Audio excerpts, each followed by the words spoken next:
नमस्कार, स्वागत है आप सभी का ईटी नाउ स्वदेश पर। मैं हूं विश्व मोहन और आप देख रहे हैं हमारी खास पेशकश कल की तैयारी। जो दर्शक हमारे साथ अभी जुड़े हैं उनकी जानकारी के लिए बता दूं, इस शो में हम देते हैं आज के बाजार की पूरी जानकारी, साथ ही करवाते हैं कल यानी अब अगले हफ्ते यानी सोमवार के लिए किस तरह से आपको तैयारी करनी है। मार्केट के दिग्गज एक्सपर्ट्स होते हैं हमारे साथ जुड़ते हैं दर्शक भी, जिन्हें एक्सपर्ट देते हैं भरोसेमंद सलाह। चलिए, हमारे साथ आज 3 मेहमान होंगे जो आज आपकी मदद करने वाले हैं। तो आप अपना फ़ोन उठाइए, आप अपने सवाल लगातार भेजते रहिए। हमारे तीनों एक्सपर्ट्स आपके सवालों के जवाब देने वाले हैं। यस सिक्योरिटीज़ के लक्ष्मीकांत शुक्ला हैं, जेएम फाइनेंशियल के अक्षय भागवत और एसबीआई कैप सिक्योरिटीज़ के सनी अग्रवाल हैं। आप तीनों मेहमानों का बहुत बहुत शुक्रिया, आप लोगों ने वक्त निकाला है। बाजार की एक चाल देखें तो बाजार दिन के निचले स्तरों से देखें तो अच्छी रिकवरी दिखी है और आखिर में आते आते लोअर लेवल से देखें तो करीब 150 अंकों की और 57 अंकों की ओवरऑल यहां पर तेजी आज दिखी है। और निफ्टी की जो क्लोजिंग हुई है वो 24,894 के ऊपर हुई है। निफ्टी बैंक अच्छी तेजी आज दिखी, प्राइवेट बैंकों से सपोर्ट मिला और 55,565 के ऊपर निफ्टी बैंक ट्रेड हुआ है। आज सपोर्ट वाले सेक्टर की बात करें जहां से अच्छी तेजी और अच्छा सपोर्ट मिल रहा था, मेटल, जहां पे एक जबरदस्त तेजी थी। मेटल्स में खास करके टाटा स्टील और नाल्को, यहां पर काफी अच्छी तेजी थी। इसके अलावा कंज्यूमर ड्यूरेबल्स स्टॉक्स, क्योंकि जो नवरात्र के जो नंबर थे बिक्री के वो काफ़ी स्ट्रांग आए थे। कई दशक के बाद इस तरह की ग्रोथ नवरात्र की बिक्री में देखने को मिली है, उसका सपोर्ट था। जीएसटी रेट कटौती से उनकी बिक्री काफ़ी बढ़ी है। इसके अलावा कुछ और सेक्टर थे, इसमें सरकारी बैंक में भी अच्छी तेजी थी, प्राइवेट बैंक्स अच्छे कर रहे थे। पूरा प्राइवेट सेक्टर एंटरप्राइजेज, वहाँ पे प्राइवेट जो कंपनी सरकारी कंपनियां हैं उनमें अच्छी तेजी दिख रही थी। आज की रैली में मिड कैप शेयरों ने भी काफ़ी पार्टिसिपेट किया। मिड कैप इंडेक्स भी आज देखें तो करीब करीब 1% की मजबूती के साथ बंद हुआ है। चलिए अपने मेहमान के साथ चलते हैं और सबसे पहले बाजार का एक व्यू लेते हैं अपने तीनों मेहमानों से। लक्ष्मीकांत जी, सबसे पहले निफ्टी का व्यू बताइए। निफ्टी क्या लग रहा है, क्या टाइम करेक्शन मोड में चला गया है, एक रेंज में ही अभी समय बिताने वाला है, क्योंकि एक सुस्ती चल रही है और अगला हफ्ता और भी सुस्त होने के आसार इसलिए लग रहे हैं क्योंकि कुछ बड़े आईपीओ बाजार में खुलने वाले हैं। एक आईपीओ तो आज ही खुल गया और अगले हफ्ते 3 और आईपीओ खुलने वाले हैं। क्या लिक्विडिटी क्रंच हो सकती है? क्योंकि ज़्यादातर इस तरह के आईपीओज होते हैं तो ओवर सब्सक्रिप्शन भी देखने को मिलता है, तो कुछ समय के लिए, टाइम बीइंग के लिए मार्केट से लिक्विडिटी सक हो जाती है।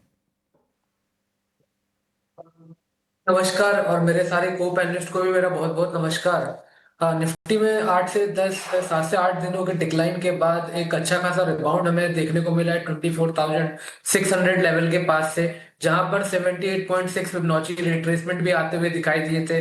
तो 24,600 एक अहम सपोर्ट लेवल होगा मार्केट के लिए आने वाले समय में। निफ्टी अगर उसके ऊपर सस्टेन करेगा तो यहाँ से हमें एक पुल बैक मूव आता हुआ दिखाई दे रहा है, बट उसके लिए निफ्टी को 25,000 के लेवल का जो इमीडिएट हर्डल है उसको तोड़ना जरूरी रहेगा। एक बार 25,000 के ऊपर निफ्टी सस्टेन होता है तो वहां से फिर हमें 25,300 से लेकर 25,400 तक के लेवल्स देखने को मिल सकते हैं। ओवरऑल जिस हिसाब से जो रिबाउंड आया है और आज जिस तरीके से follow through buying momentum market में देखने को मिला है, तो हमें लगता है कि आने वाले समय में ये बरकरार रहेगा। और जब तक निफ्टी 24,600 के ऊपर सस्टेन करता है तब तक बाय ऑन डिप्स की रणनीति के साथ हमें स्टैगर्ड मैनर में इंडेक्स को बाय करते रहना चाहिए। और मुझे लगता है कि वही रुझान हमें बैंक निफ्टी में भी देखने को मिलेगा। बैंक निफ्टी में इन्वर्टेड हेड एंड शोल्डर का पैटर्न बनता हुआ नजर आ रहा है, जिसका ब्रेकआउट हमें 55,800 के ऊपर मिलेगा। उसके ऊपर अगर क्लोजिंग होती है तो उसके बाद एक अच्छा खासा मोमेंटम हमें 58,000 लेवल तक देखने को मिल सकता है। ओके, तो ये व्यू है निफ्टी और बैंक निफ्टी को लेकर। अक्षय, एक आपका भी टेक चाहिए बाजार पर, आपकी राय क्या बन रही है इंडेक्स लेवल पे? फिर हम दर्शकों के सवालों के जवाब लेना शुरू करेंगे आप लोगों से। जी, गुड आफ्टरनून और नमस्कार। और सबसे पहले ईटी नाउ स्वदेश के 4 साल पूरे होने पर ढेर सारे बधाइयाँ। बहुत बहुत शुक्रिया तो सर। बाजार का अगर जी तो बाजार का व्यू अगर लिया जाए तो करंट रेट से रिकवरी तो अच्छी हुई है, पर 25,100 ये एक शॉर्ट टर्म रेजिस्टेंस होगा, क्योंकि डेरिवेटिव्स में अगर आप रोल ओवर का डेटा देखें तो काफी शॉर्ट पोजीशंस रोल हो चुके हैं अक्टूबर मंथ में। ये डेटा बता रहा है। एफआईआई का लॉन्ग शॉर्ट रेशियो भी बता रहा है कि काफी हैवी पोजीशनिंग शॉर्ट्स है एफआईआई की इंडेक्स फ्यूचर में। तो कुल मिला के एक चौपी फेज है, सपोर्ट बनाने की कोच है, कहीं ना कहीं 24,500 एक सपोर्ट बनने की आसार दिखाई दे रहा है। इनिशियली एक बार पुल बैक रैली 25,000 तक आपको आने वाले हफ्ते में दिख सकता है, पर वहां सस्टेन करता है कि नहीं, एक लिटमस टेस्ट रहेगा बाजार को। तो छोटे छोटे कदम लेने हैं और शॉर्ट टर्म ट्रेडिंग करने की राय दे रहे हैं हम क्लाइंट्स को। एक रेंज बाउंड मार्केट का एक्सपेक्टेशन है 24,500 और 25,200, इस रेंज में निफ्टी ट्रेड होने की हमारी राय है। तो ये रेंज है, ये रेंज ध्यान रखिएगा निफ्टी के लिए, और फिर आप इस रेंज में ही ट्रेड कर सकते हैं, लेकिन स्टैगर्ड मैनर में धीरे धीरे खरीदारी कर सकते हैं, जैसा लक्ष्मीकांत जी कह रहे थे कि क्योंकि ट्रेंड वापस से पॉजिटिव भी यहाँ पे दिख रहा है। चलिए एक एक करके अपने दर्शकों के सवालों को भी शामिल करते हैं। हमारे साथ पहले दर्शक है धीरज हैं, जिन्होंने यूट्यूब के जरिए अपने सवाल भेजे हैं। इनके पास ट्राइडेंट के 425 शेयर है, औसत खरीदारी भाव है 42 रुपए का। आपके पास सनी जी आएंगे, बताइए क्या सलाह देंगे, ट्राइडेंट पर आपकी राय क्या बन रही है? या गुड आफ्टरनून, और ईटी नाउ के सभी दर्शकों को और पूरी टीम को 4 साल पूरे करने के लिए बहुत बहुत बधाई। बहुत बहुत कमिंग टू शुक्रिया। ट्राइडेंट, कमिंग टू ट्राइडेंट, मुझे लगता है कि जिस तरह से एक निगेटिविटी डेवलप हुई थी because of India US trade deal, उसके कारण काफी एक डीप करेक्शन हमने सभी टेक्सटाइल कंपनीज में देखा, और उसी के चलते ट्राइडेंट भी करेक्ट हुआ है।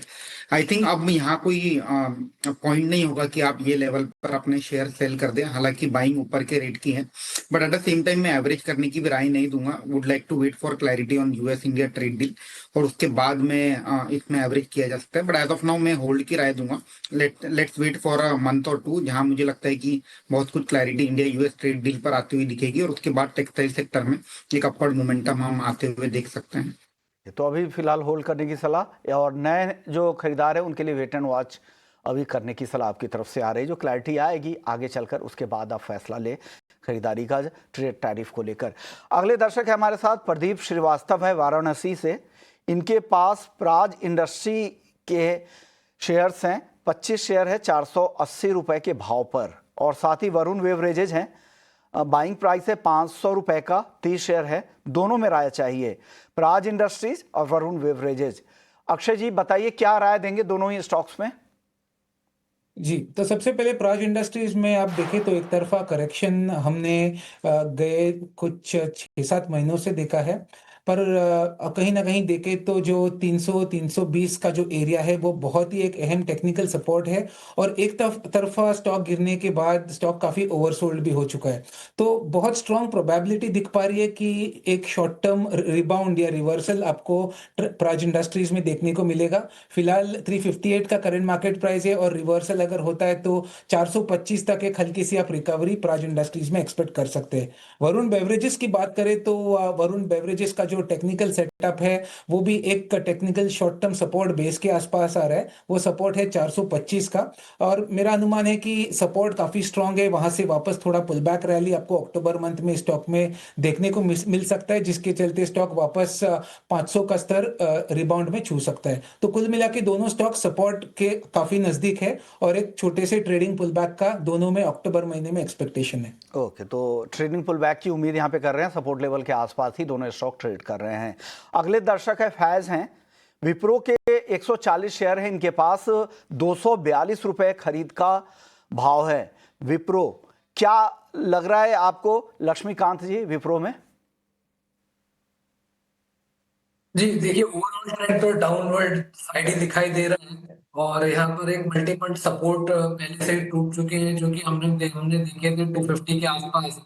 लेकिन यहाँ पर एक शॉर्ट टर्म स्टेबिलिटी भी आती हुई दिखाई दे रही है 230 या 5 के आसपास। तो मुझे लगता है कि एक पुल बैक मूव आने की संभावना बनती है विप्रो में, और अगर विप्रो 250 से लेकर 255 के जोन के ऊपर सस्टेन होता है, तो देन आफ्टर हमें एक अच्छा खासा अपसाइड का मोमेंटम 265 268 तक देखने को मिल सकता है। बट उसके लिए 235 का जो सपोर्ट है, इमीडिएट सपोर्ट, उसके ऊपर इसको सस्टेन रहना आवश्यक रहेगा। अब मुझे लगता है कि इनको 235 के सपोर्ट के साथ होल्ड एक बार ये रख सकते हैं। हाँ, अगर 235 के नीचे स्टॉक फिसलता है और डेली क्लोजिंग उसके नीचे होती है, तो वहां पर हमको एग्जिट करना है। तो ये बताए गए लेवल्स का ध्यान रखें, और एक बार 250 255 के जोन को टूटता है तो फिर से हमें एक पॉजिटिव मोमेंटम के साथ विप्रो ट्रेड होते हुए दिखाई देगा। प्रो में ये सलाह आपके लिए निकल कर आ रही। चलिए कुछ और दर्शकों के सवाल ले लेते हैं। अर्जुन रावत है गुरुग्राम से, इन्होंने सवाल भेजे हैं। अशोक लेलैंड 74 रुपए पे खरीदा है और 2200 शेयर खरीदा है। अब जानना चाह रहे, काफ़ी अच्छे फायदे में हैं, करीब करीब 2 गुना इनके भाव हो चुके हैं खरीद भाव से, 140 के करीब है। आप बताइए सनी अग्रवाल जी, क्या करना चाहिए अशोक लेलैंड में? आई थिंक बने रहने की राय रहेगी। जो second half of fiscal year है वहाँ हम कमर्शियल व्हीकल सेगमेंट में वॉल्यूम ग्रोथ आने की उम्मीद कर रहे हैं। हमें लगता है कि जो कंपनी का फेयर वैल्यू आने वाले 8 से 12 महीने के हॉराइजन से 160-165 का प्राइस टारगेट हमारा हॉराइजन रहेगा। तो keeping that price target in mind बने रहने की राय रहेगी अशोक लेलैंड में। अशोक लेलैंड में बने रहने की सलाह आप दे रहे हैं। अगले दर्शक हैं अखिल गुप्ता हैं कानपुर से। जियो फाइनेंशियल्स के शेयर्स को इन्होंने 340 रुपए में खरीदा है, 1000 शेयर। हालांकि अभी नुकसान हो रहा है, 300 रुपए के आसपास भाव है। सनी अग्रवाल जी आप ही बताइए, क्योंकि ये इन्वेस्टर हैं और 5 साल का नजरिया है इनका और उसी नजरिए से इन्होंने खरीदा था, क्या बने रहे?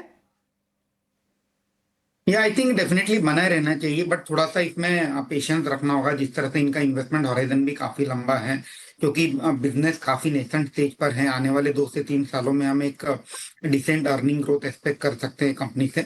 और जिस तरह से रिलायंस का ट्रेंड रहा है कि जो भी बिजनेस में वो फोरे करते हैं इजीली टॉप 3 में 5 या 10 सालों में पहुंच जाते हैं।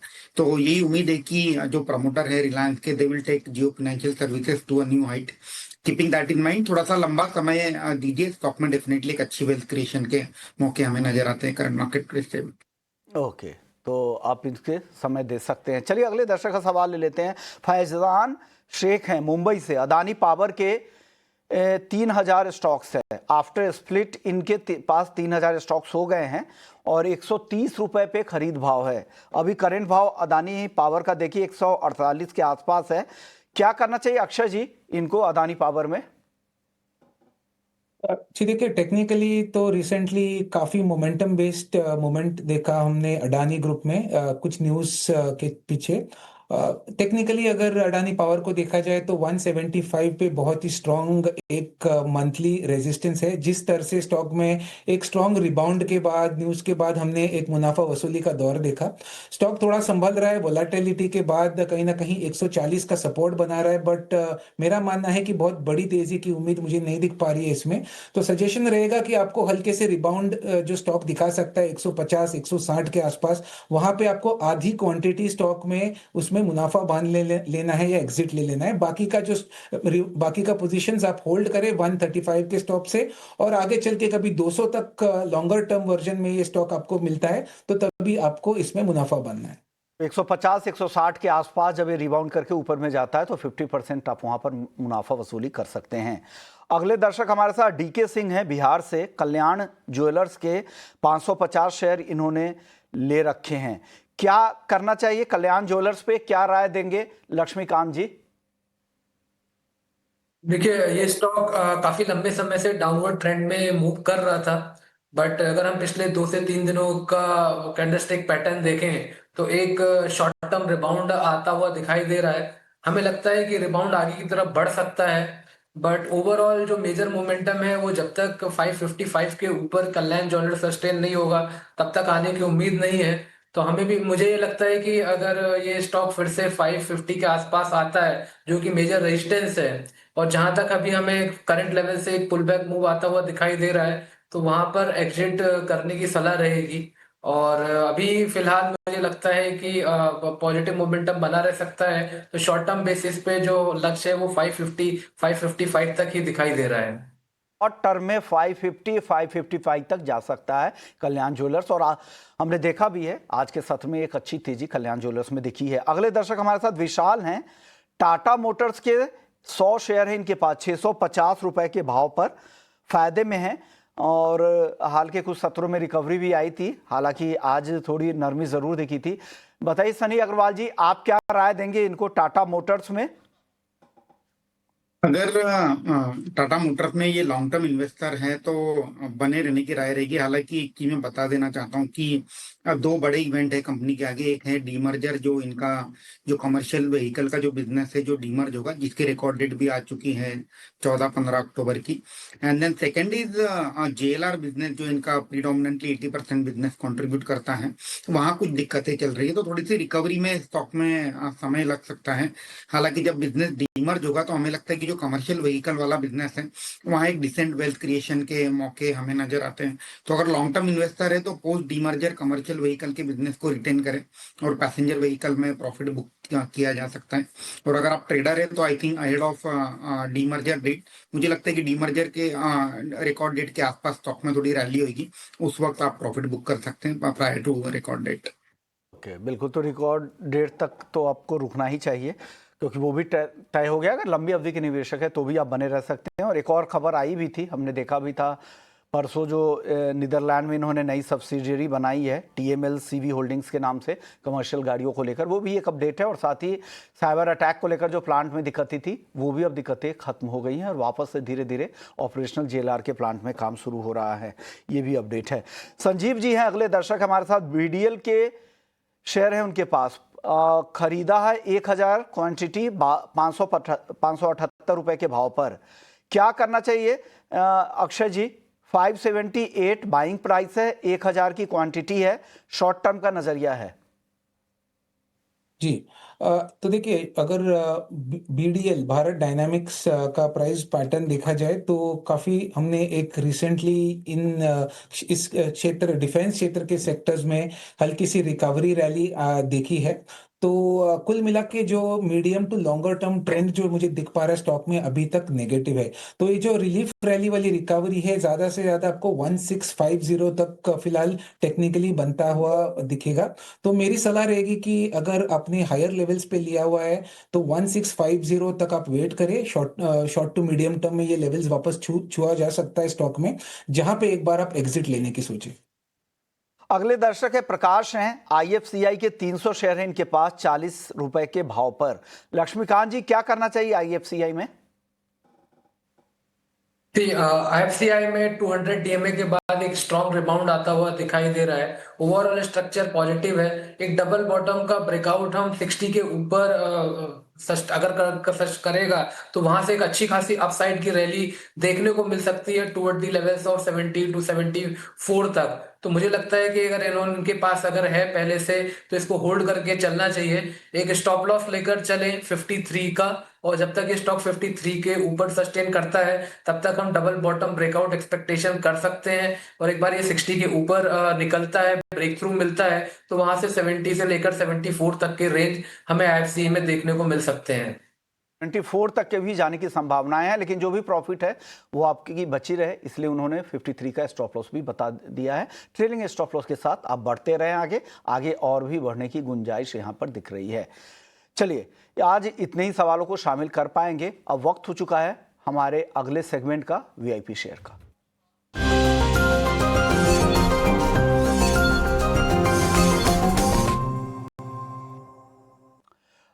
अक्षय जी बताइए, वैल्यू इन्वेस्टमेंट पिक यहां पर आ गई है। अब बताइए इस सेगमेंट के लिए आपकी तरफ से टॉप पिक क्या है?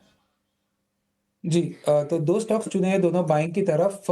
More of trading momentum based technical calls है। पहला ट्रेड है टाइटन, जिसमें गए 2 दिन में हमने अच्छे सपोर्ट बेस से रिकवरी के आसार देखे हैं। वॉल्यूम भी काफी अच्छा सपोर्ट करा है इस रिकवरी मूव को, और इसके चलते हमारा मानना है कि आपको अक्टूबर महीने में ये स्टॉक में अच्छी खासी बढ़त दिखने को मिल सकती है, जहां पे इसका पहला लक्ष्य बनेगा 3625 और सेकंड टारगेट 3675 तक एक्सटेंड हो सकता है। इस ट्रेड में आपको 3297 का स्टॉप लॉस बनाना है। दूसरा ट्रेड भी more of a bottom fishing वाला मैटर है, क्योंकि कॉनकॉर ये दूसरा स्टॉक चुना है जो आज एक अच्छे सपोर्ट बेस से वॉल्यूम के साथ रिकवर करा है। तो काफी ओवरसोल्ड होने के चलते और एक रेंज बाउंड सपोर्ट जोन से बाउंस करने के बाद हमारा मानना है कि इस स्टॉक में आपको एक अच्छा खासा बाउंस बैक दिख सकता है कॉनकॉर में, जिसके बाद आपको 545 ये आपका फर्स्ट टारगेट बन सकता है और 560 ये सेकंड टारगेट बन सकता है। इस ट्रेड में आपको 519 का स्टॉप लॉस बनाना है। तो टाइटन और कॉनकॉर ये मेरे 2 ट्रेडिंग पिक्स रहेंगे आज के शो के लिए। टाइटन और Concor, container corporation of India, ये दोनों टॉपिक है अक्षय की तरफ से। आप बताइए सनी अग्रवाल जी, आपकी तरफ से इन्वेस्टमेंट पिक क्या है? या मेरे तरफ से ऑटो एंसिलरी से एएसके ऑटोमोटिव को मैं रिकमेंड करना चाहूंगा with a price target of ₹600। अगर हम कंपनी के कारोबार की बात करें तो one of the leading auto component player है, जो प्रिडोमिनेंटली ब्रेक शू और एडवांस ब्रेकिंग सिस्टम प्रोवाइड करती हैं टू व्हीलर्स में। अगर आप इनका मार्केट शेयर देखेंगे तो तकरीबन टू व्हीलर सेगमेंट में ब्रेक कंपोनेंट में तकरीबन 70% का मार्केट शेयर है, 70% का। And you name the player, हर प्लेयर को सप्लाई करते हैं product, whether it is Hero, TVS, Bajaj, Honda, Yamaha. और इवन इलेक्ट्रिक व्हीकल की जो टू व्हीलर्स के ओईएम है, वहाँ भी एथर, ग्रिव इलेक्ट्रिक, रिवोल्ट, ऐसे सभी प्लेयर्स को अपने ब्रेकिंग रिलेटेड कंपोनेंट प्रोवाइड करती है। राजस्थान और बैंगलोर की जो इनके प्लांट है, वहाँ भी हम देख रहे हैं कि जो नए प्लांट लगे थे, कैपेसिटी यूटिलाइजेशन वहाँ बढ़ते हुए देखेंगे हम। अगर हम वैल्यूएशन की बात करें तो FY26 में तकरीबन 35 time price to earning multiple पर ट्रेड हो रहा है। मीडियम टू लॉन्ग टर्म के लिहाज से आईएसके ऑटो को पोर्टफोलियो में ऐड किया जा सकता है। तो आपकी तरफ से आस्क ऑटो 600 रुपए का टारगेट, 6 से 12 महीने का व्यू दे रहे हैं। लक्ष्मीकांत जी, आपकी वीआईपी पिक क्या है आज?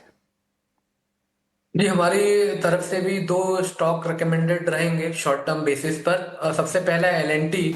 तो एलएनटी में हमें एक स्ट्रॉन्ग बेस फॉर्मेशन 3600 लेवल के आसपास दिख रहा है। 3 से 4 दिनों पहले ब्रेकआउट आया था, बट अभी प्राइसेस रिट्रेस हुए हैं। बट हमें यहाँ पर 20 और 50 डीएमए और 100 डीएमए का एक स्ट्रॉन्ग सपोर्ट नजर आ रहा है। तो हमें लगता है कि यहाँ से फर्दर एक upward pull back move LNT में देखने को मिल सकता है। तो एलएनटी हमें बाय करके चलना है। इसमें हमारा स्टॉप लॉस रहेगा 3600 का, और जो हमारे अपसाइड के जो टारगेट आ रहे हैं वो आते हुए दिखाई दे रहे हैं 3970 के। दूसरा जो स्टॉक है वो है एसबीआई कार्ड। सो यहाँ पर हमें डेली के चार्ट्स पर एक फॉलिंग ट्रेंड लाइन का ब्रेकआउट देखने को मिला है रिसेंटली, और एक स्ट्रॉन्ग बेस फॉर्मेशन भी लोअर लेवल्स पे देखने को मिल रहा है। सो यहाँ पर पिछले दिनों हमें यहाँ पर एक डोजी काइंड ऑफ पैटर्न मिला था, और बट आज जिस तरीके से मोमेंटम बिल्टअप होते हुए दिख रहे हैं, तो हमें लगता है कि यहाँ पर भी आने वाले समय में तेजी देखने को मिल सकती है। आरएसआई हमें ऑलरेडी बुलिश क्रॉसओवर देखने को मिला है। तो हमें लगता है कि एसबीआई कार्ड को भी बाय कर चलना चाहिए। इसमें जो हमारा स्टॉप लॉस रहेगा वो रहेगा 865 का, और जो हमारे जो टारगेट निकल कर आ रहे हैं वो आ रहे हैं 925 के। ओके, एलएनटी और एसबीआई कार्ड्स आपकी तरफ से दो पिक आ गई है। शुक्रिया आप तीनों मेहमानों का। लेकिन जाने से पहले लक्ष्मीकांत जी, कोई डिस्क्लेमर देना चाहेंगे जो भी स्टॉक्स पे आपने राय दी है उस पर? जी, हमने यहाँ पर जिन भी स्टॉक्स के बारे में बात किया है या चर्चा किया है, उसमें मेरा कोई निजी निवेश नहीं है। हालांकि यस बैंक और यस सिक्योरिटी लिमिटेड के क्लाइंट का उसमें ट्रेड या निवेश हो सकता है। आपकी तरफ से क्या डिस्क्लेमर अक्षय हैं? जो जो स्टॉक्स आज शो पे डिस्कस कर रहा है, मेरी कोई पर्सनल होल्डिंग्स उनमें है नहीं। हमारे क्लाइंटों को हमने शायद ये स्टॉक्स रिकमेंड किया होगा। सनी अग्रवाल जी, आपकी तरफ से डिस्क्लेमर? या सेम डिस्क्लेमर रहेगा कि जितने भी स्टॉक हमने डिस्कस किए इसमें मेरी कोई पर्सनल होल्डिंग नहीं है, बट डेफिनेटली जितने भी स्टॉक्स हैं हमारे क्लाइंट के पास, इसकी पोजीशन पहले से हो सकती है। ओके, बहुत बहुत शुक्रिया, आप लोगों ने वक्त निकाला, हमारे दर्शकों को गाइड किया। चलिए।